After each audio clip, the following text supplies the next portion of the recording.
Hi there, welcome to another TechZonk video. Today, I'm providing a review of the Retro Games subscription boxes, Retro Game Treasure, and Video Games Monthly. I'm doing them both together because their concepts are similar, and it's nearly impossible not to compare the two, and there are differences between them that are worth noting. I tried both for a couple of months and ultimately canceled both subscriptions, but it's important to note that both of them are reputable services, totally honest, and they deliver on what they promise to deliver, which is working retro game cartridges for the platforms you choose every month. My first experience was with Retro Game Treasure.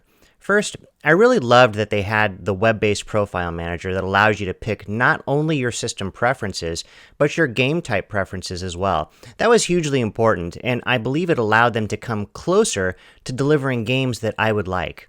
My first box with them was actually pretty great. I got 3 games that I never really even owned that I ended up liking, and that had a retail value that was pretty close to what I paid for the month, which was $35 a month.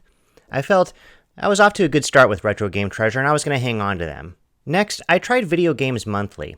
They had a website that allowed me to pick my system preferences, but it did not allow me to pick my game type preferences, and that was too bad.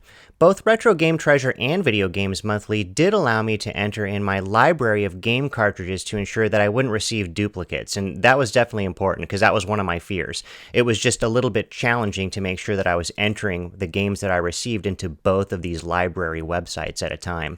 My first box from Video Game Treasure from Video Games Monthly, was a bit of a disappointment. I was not really at all thrilled with the titles, and even though they put in that whole one-up bonus cartridge thing, giving me one additional cartridge than my subscription actually called for, the total retail value of these sort of less than stellar titles was about $20, which is far less than what I was paying per month. I was actually paying around $39 a month.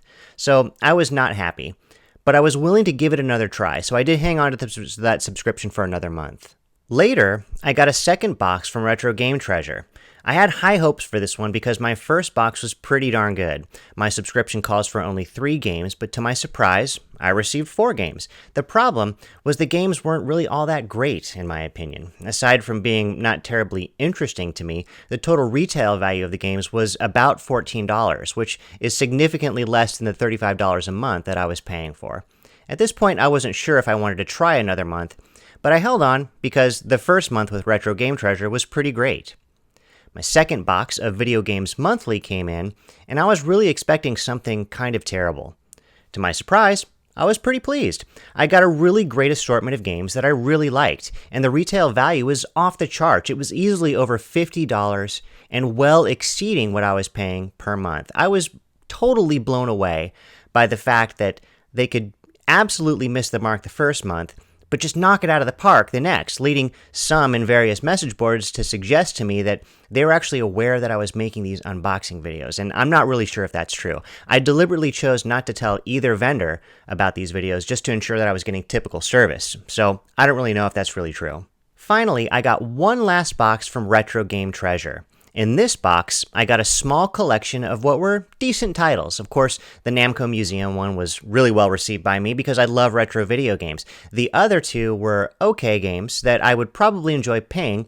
I'm just not 100% sure that I would have purchased them on my own.